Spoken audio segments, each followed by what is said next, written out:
All right, y'all, we back. As we promised, we were going to go ahead and talk about the defensive side of the ball, give some grades, give some analysis and things like that. Part two. I'm gonna try and speed up the pace a little bit, so I'll work a few players kind of at a time, but I'll work at like position groups more so. So of course we'll start with the defensive line. Um, Well, it's no rush. You got 30 minutes. It's no yeah, rush. I know, but I want to make sure that I have enough time to talk in depth at the same time. Okay. Um, Defensive line. Definitely an up and down season. Started off really well. Obviously, you had Aiden Hutchinson there. Aiden Hutchinson is one of the best players in the league. I'd say a top 10, 15 player in the league. And then once Mhm. he goes down, the defensive line kind of tanks a little bit. And then Ali McNeil goes down, and then it tanks all the way to the point where not necessarily very productive. That's why it makes it very difficult to be able to grade a defensive line. Obviously, Aiden Hutchinson, A plus. He was going to win Defensive Player of the Year this year. Oh Um, yeah.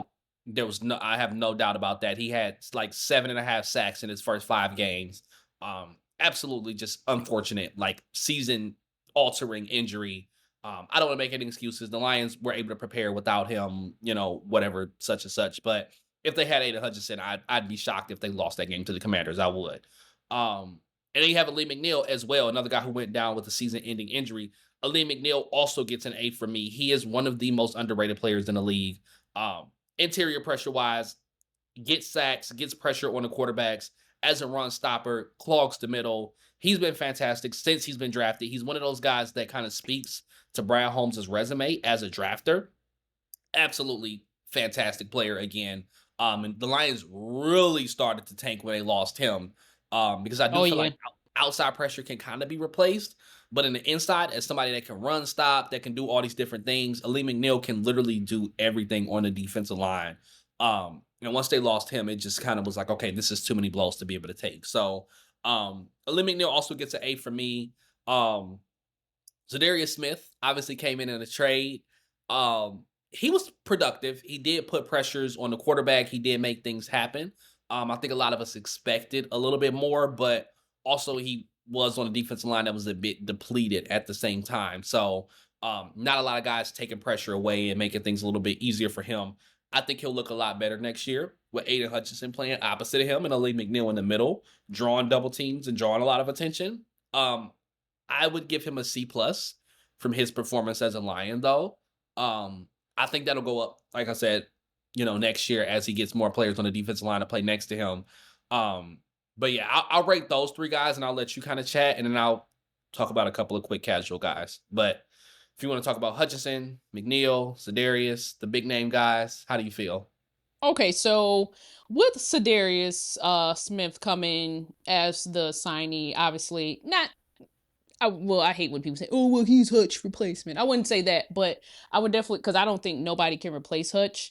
Um, I'll give if he had a category for energy. He brought a lot of energy. I'll give it A minus. But production wise, I'll give it B minus. I'll give it B minus. But then again, he came more so kind of in the middle.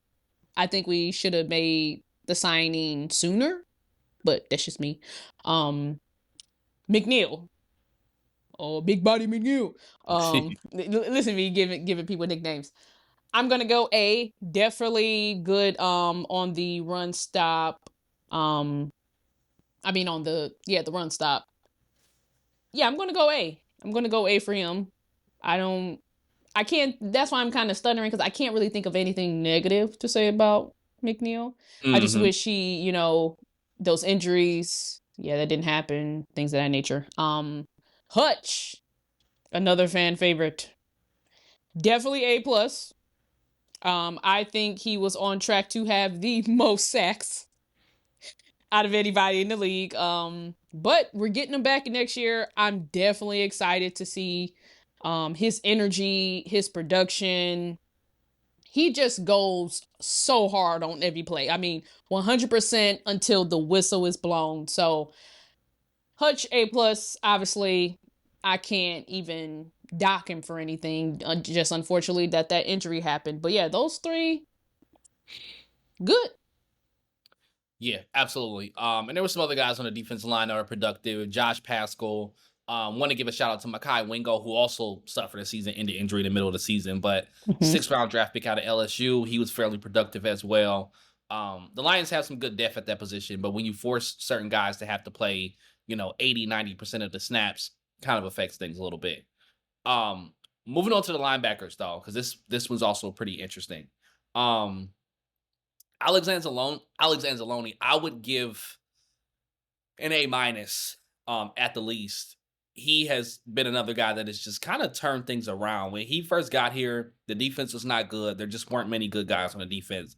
And it kind of affected how good he looked. So it's like, oh, he's struggling in pass coverage and he's missing his tackle and all these kind of things. But it was a lot of overcompensating going on. It was a lot of guys not understanding the scheme. And we know that he understood the scheme back from playing in New Orleans and things like that, running the same stuff that Aaron Glenn and Dan Campbell like to run. But as you can see, he was a complete game changer when he is on the field for the Lions. When he was in, the Lions defense looked good. When he was out, the Lions defense looked bad. It's Mhm. just facts. And it may not have been all him. He may not have necessarily made all the difference, but he made a huge, huge difference. Just outstanding, extremely productive. I think he had about 83 tackles, I want to say, still somehow this season, even with missing 5 games with a broken arm.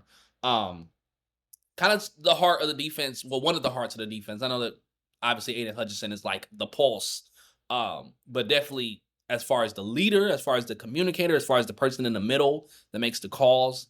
I love to see that be Jack Campbell one day. Right now, Alex Anzalone is still the guy.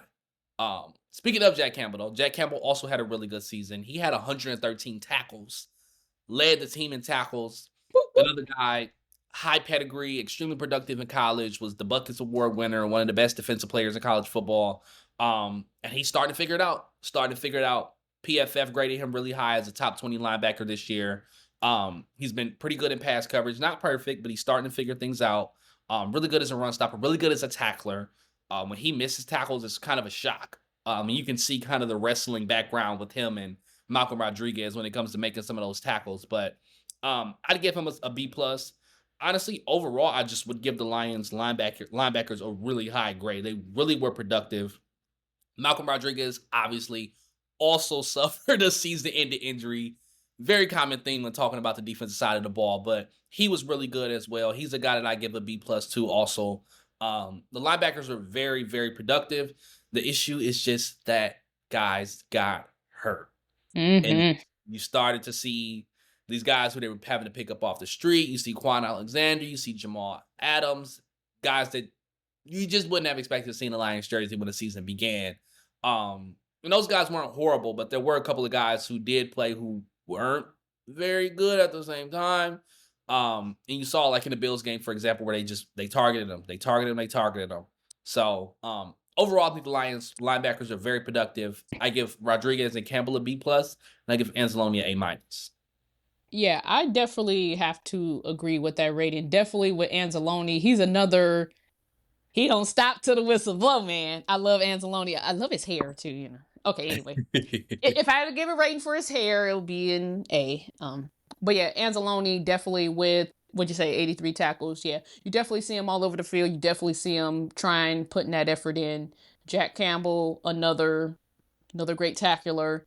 Yeah, I like you said, the injuries had it not been injuries, we don't know what grade we could go higher. I definitely feel we could go higher, A plus range, but with the injuries, them not playing some games, you just get knocked a little bit for that. But other than that, defensive line, Lions, you tried, damn it, you tried. As J. Cole say, the good news is you came a long way. The bad news is shit, you might have went the wrong way. Okay. But no, definitely A. Definitely A. Absolutely. Now for the secondary, I'll break it down person by person because the secondary is Yes. very, very interesting. I know that Controversial. yeah, it was a lot going into the season as far as what we were expecting compared to last year. I think I was expecting a lot more shakiness.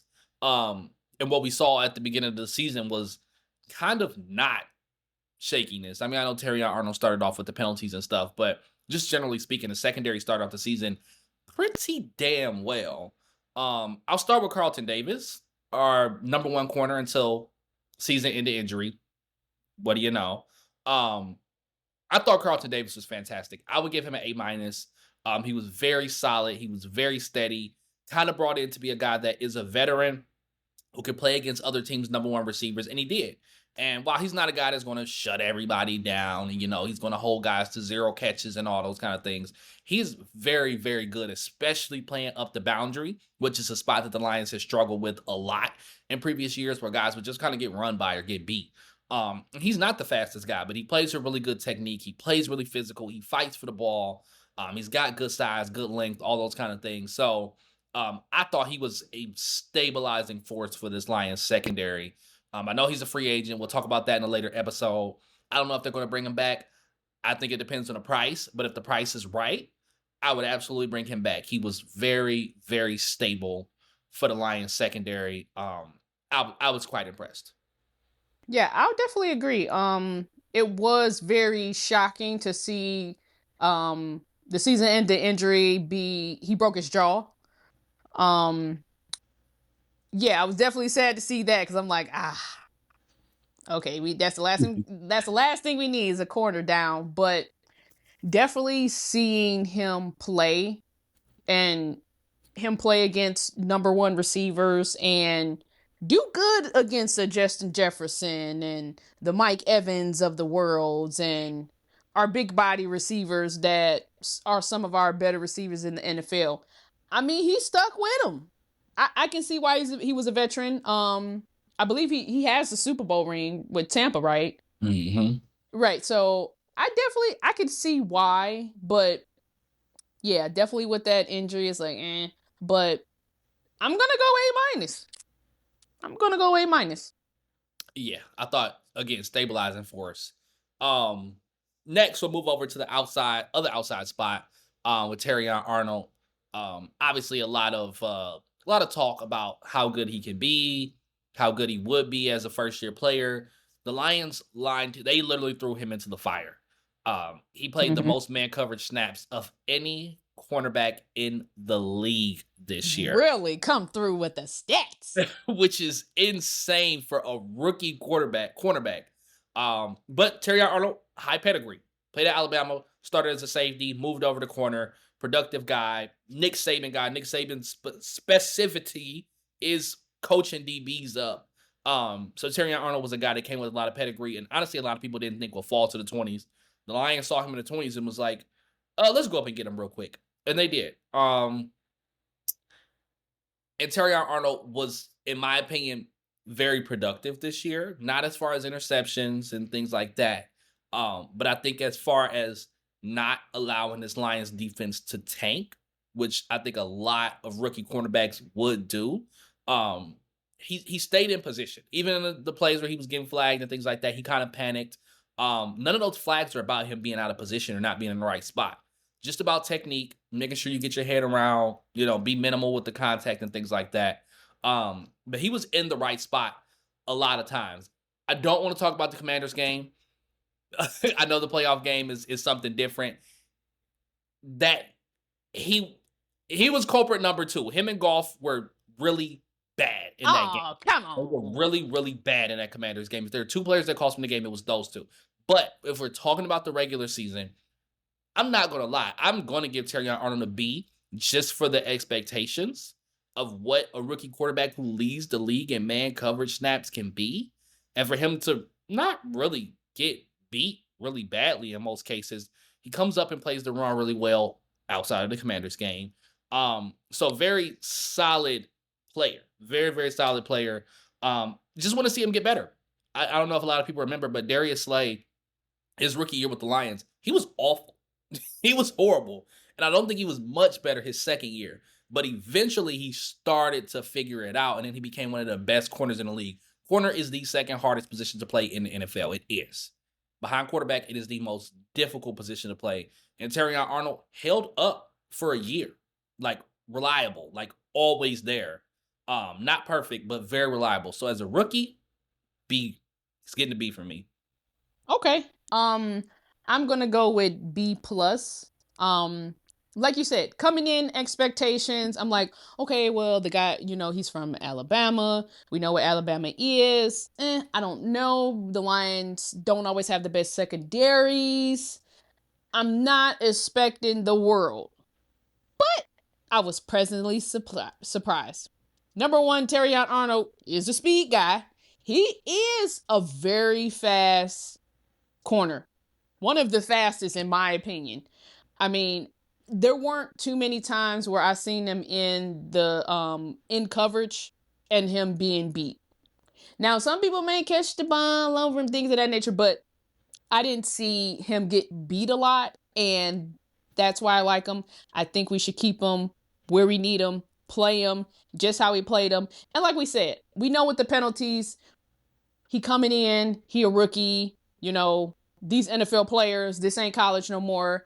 I think he had to make sure he played the ball, and I think hip placement also mattered where he needed to turn around, because at first when the ball was through to the receiver, he's still in the facing the receiver, fighting with the receiver, and it's like, turn around, do that. But once he started to get the hang, I mean, he was batting down balls and he's right there. I mean, he didn't make life easy.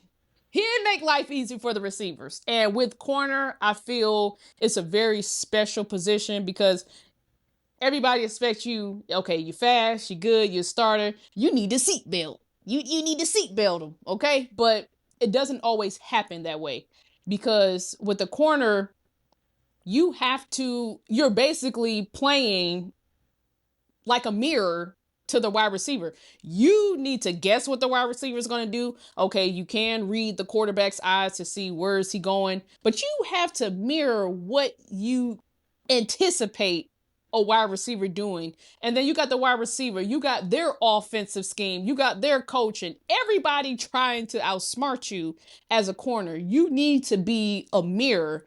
And when I saw a lot of the throws that were thrown his way and a lot of things that he broke up, I'm like, damn, he was a mirror, pretty good mirror. So I'm going to go B+. Very impressed. Yeah, I thought the performance was quality from a guy who, again, was just put in a very, very difficult position. I do want to talk about Amik Robertson, because he did play a lot in the slot and then he moved to the outside later in the season. I'd give it Amik Robertson. He's another one of the guys that I give an A- to. Just very underrated signing, very solid guy. Again, high energy, high spirit. And his expectations were high. I don't think a lot of people's expectations for him were high, but his expectations for himself were high. And he said it. He's like, I'm gonna play. I don't know what y'all expecting, but I'm gonna be out on the field. I'm not a guy that's gonna ride the bench. And they found ways to get him in there, get him in the slot, put him in at safety even, then put him at outside corner. And he was productive, outstanding in the run, great tackler, very good in coverage as well. Very good with, like you mentioned, being able to mirror guys, being able to stick with guys, going up and fighting for the ball. He gets that head around. And I think with more snaps, we'll see him get more interceptions. Yeah, I give him an A-. I would. He was very productive, and he was a guy that, like, you can move inside, outside, versatility. All those things are so important as a corner. He kind of helped save the Lions season, especially later in the year, playing against the Vikings. Outstanding game. One of the best performances a Lions player had this year was his performance against the Vikings at the end of the season. So he's a guy got to have back around. Yeah, I definitely agree. I was going to mention that Minnesota game. I was very impressed with what I saw in the Minnesota game. I mean, I was impressed with him regular season wise. He can be all over the field. He's kind of like a branch too. Branch, you see him all over the field. But I definitely was extremely impressed that they had, okay, we injured. This is the situation. Boom. We need the first seed. We Ford Field. We got Justin Jefferson. We got Jordan Addison. We got their tight end. We need stops, y'all. And he provided stops. I mean, Justin Jefferson didn't have any touchdowns. He had under 100 yards. What did he have? Maybe like 60 yards or something like that. Jordan Addison, I believe, had 0 yards. I believe the tight end maybe had 30 yards. I mean, they didn't allow a touchdown. I mean, masterclass. And Amik Robinson was one of the main reasons why. Mm-hmm. Definitely was that mirror for Minnesota. I mean, I'm gonna go A.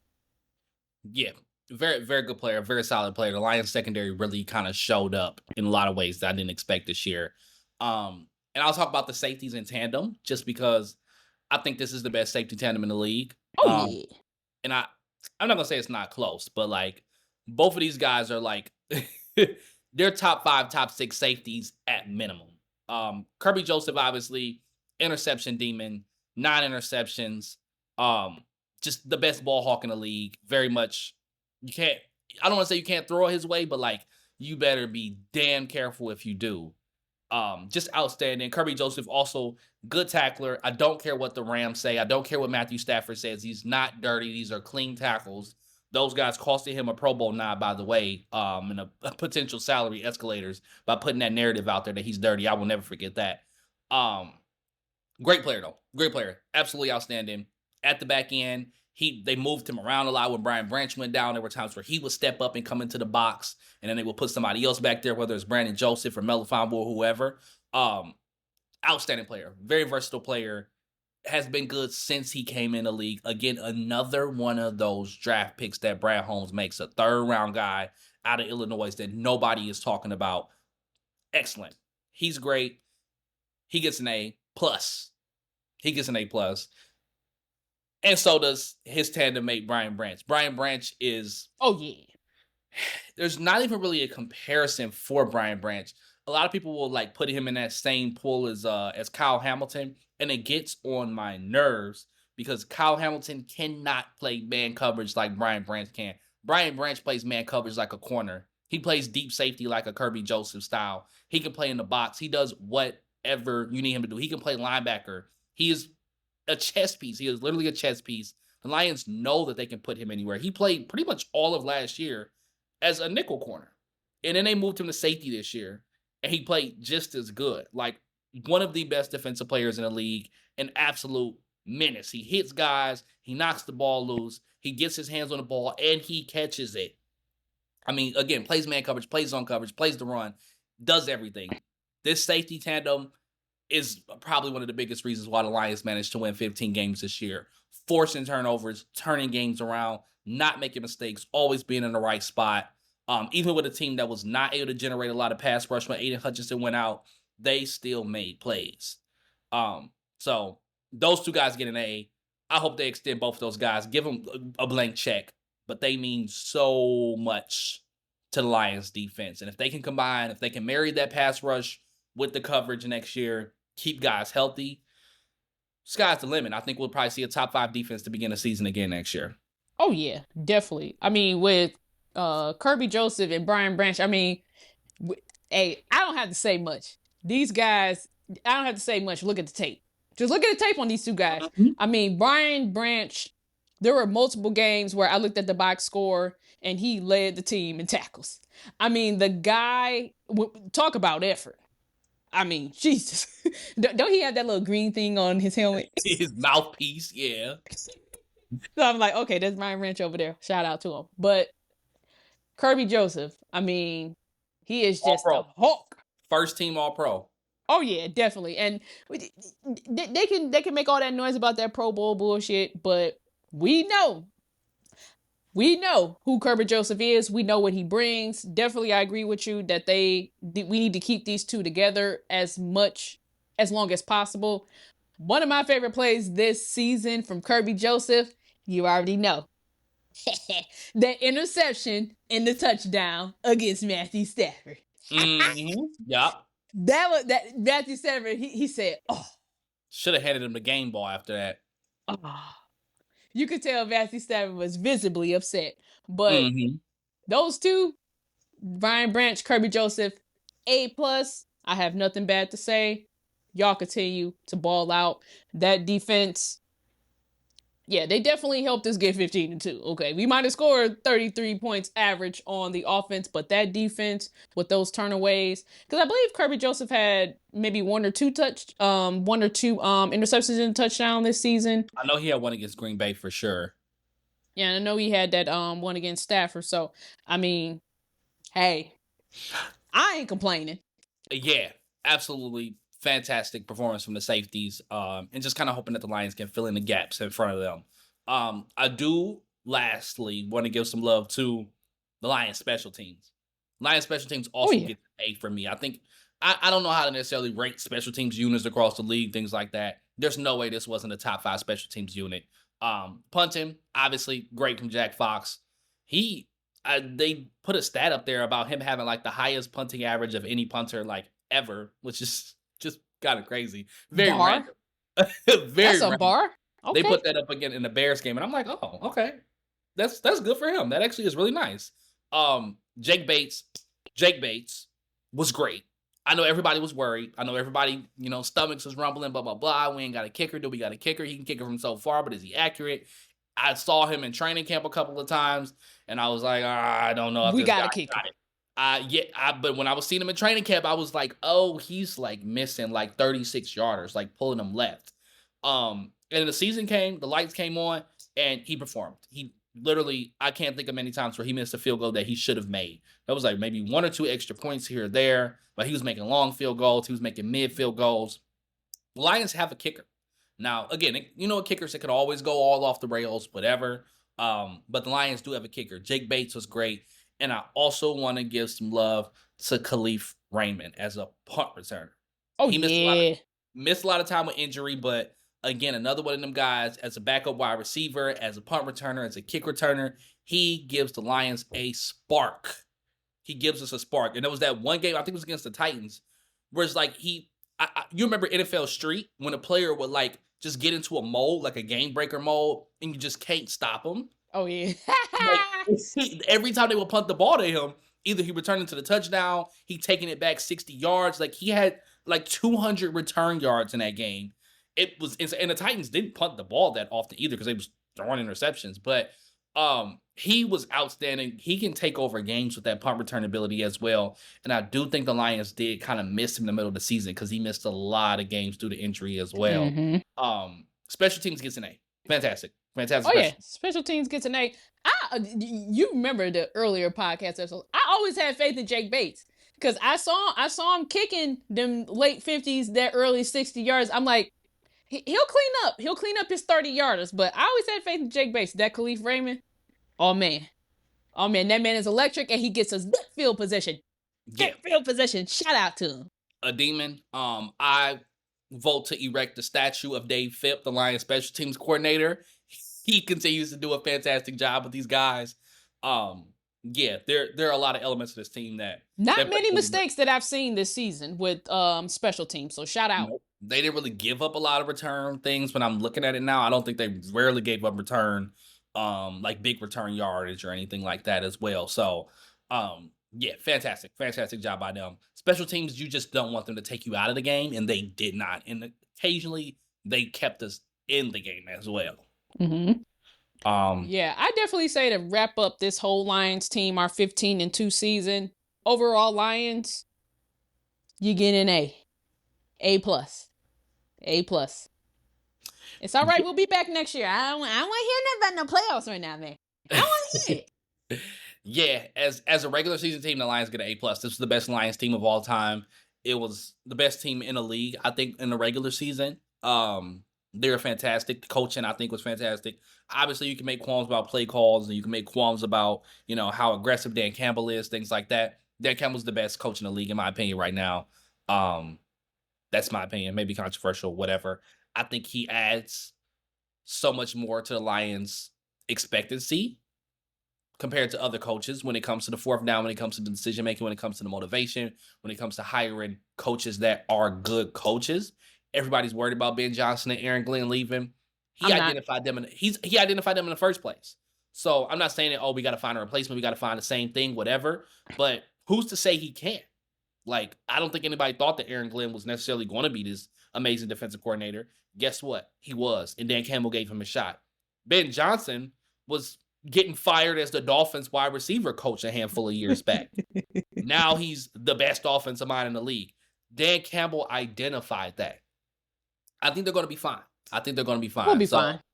it's just about getting over the hump. It's about not making those mistakes in the playoff games. But um, Yep. as just a team on paper, I think going into next year they'll probably be just as good as anybody else again.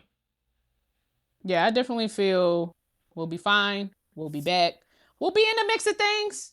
Just calm down, Detroit. But we'll talk more about playoff things and coaching staffs and free agency and things of that nature another episode. But we do thank you for tuning in to King CB. You already know where to find us. Everywhere you get your podcast, you can go on Apple Podcasts now. You can go on YouTube. You can go on Spotify. You can go on TikTok. There ain't no fucking reason why you can't listen. Hey, I can't say nothing else to follow that up, but go check us out. Go check us out. We are signing off. We will be back next week for you. Have a good week, Detroit.